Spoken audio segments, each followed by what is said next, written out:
Peut-être que vous vous dites que la réussite, c'est un petit peu quelque chose d'inatteignable.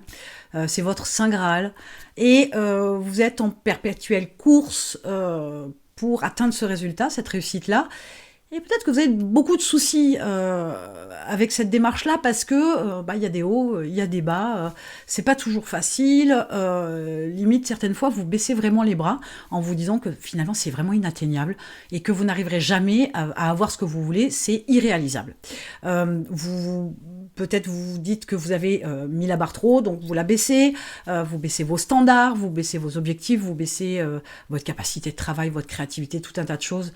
Vous retournez un petit peu dans une zone de confort. Tout ça pour essayer de vous dire, tant bien que mal, que la réussite, c'est pas pour vous, que vous n'y arriverez pas, que vous n'êtes pas assez intelligent, pas assez fort, pas assez je sais pas quoi, enfin bon, peu importe. Et en fait, c'est pas bien.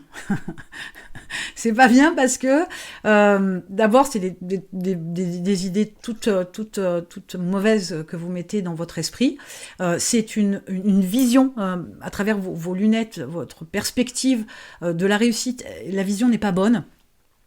Et c'est quelque chose qu'on peut changer, que vous pouvez changer. Donc, il y a toujours cette petite voix qui vient vous pourrir vos réflexions et qui vient vous tirer vers le bas. Donc, la réussite, sur le principe, c'est la conséquence d'actions.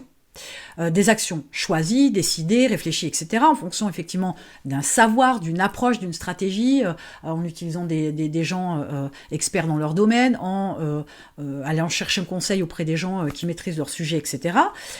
Donc, partant de cette idée-là, si la réussite, c'est la conséquence d'actions, de choix, de décisions, ça veut dire aussi que sur le principe, ça part de vous, ça, parce que c'est vous qui décidez, vous êtes le chef d'entreprise. Mais ça veut dire aussi que il est peut-être temps de rentrer à l'intérieur de vous, de faire une introspection et de voir quels sont vos défauts, vos faiblesses, vos qualités et vos forces. Mais c'est autant valable à titre perso que dans votre entreprise.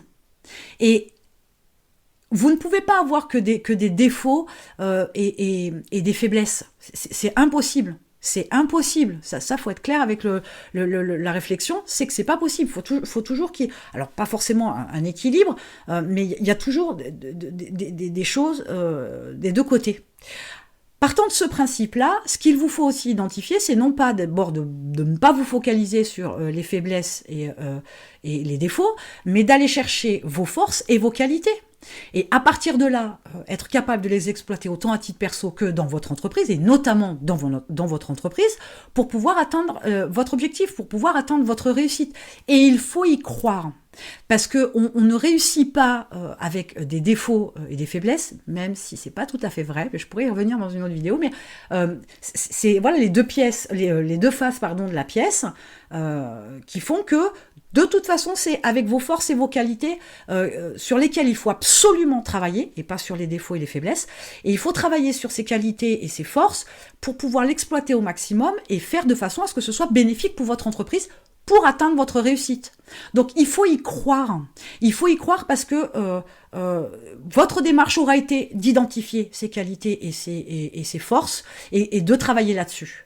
Vous ne pouvez pas croire en quelque chose qui n'est pas positif, qui n'est pas bénéfique à votre entreprise. D'accord ? C'est avec un objectif haut qu'on avance énormément. Quand on part sur un objectif où on veut juste gagner 2000 € par mois, faire X euros de chiffre d'affaires, on n'en fait pas trop, on reste encore dans sa zone de confort, en zone neutre, on prend pas de risques, etc. Donc on suit les moutons, une fois de plus, le troupeau de moutons, on fait rien d'extraordinaire, on se différencie pas, etc. Il y a tout un tas de paramètres comme ça dont on peut prendre conscience quand on est sur des objectifs bas. Donc les objectifs hauts, même si vous paraissent irréalisables, et une fois de plus, ils vous paraissent, ils ne sont pas irréalisables. C'est votre vision à travers vos lunettes qui vous fait penser que c'est irréalisable, mais il faut s'en donner les moyens. Il va falloir faire des sacrifices, il va falloir faire des compromis, mais il va falloir surtout utiliser vos forces et vos qualités. Sans ça, vous ne pouvez pas croire en des objectifs grands si vous n'êtes pas capable de vous apercevoir que vous avez des qualités et des forces et que vous n'êtes pas capable de les exploiter. Ça paraît quand même un peu cohérent ce que je dis, ça fait sens. Donc n'imaginez pas que vous êtes la pire des personnes, la plus timide, on s'en fout. Ça c'est votre croyance, mais c'est pas forcément la vérité. Et allez chercher ses forces et ses qualités. Allez creuser à l'intérieur de vous et exploitez-les, améliorez-les, développez-les pour les intégrer dans votre entreprise et en faire quelque chose qui fasse que votre entreprise, d'un coup, elle va prendre une bouffée d'oxygène, elle va prendre des stéroïdes, et d'un coup, elle va se développer vitesse grand V, parce que vous aurez utilisé ça, et non pas parce que vous aurez essayé d'amoindrir vos défauts et vos faiblesses.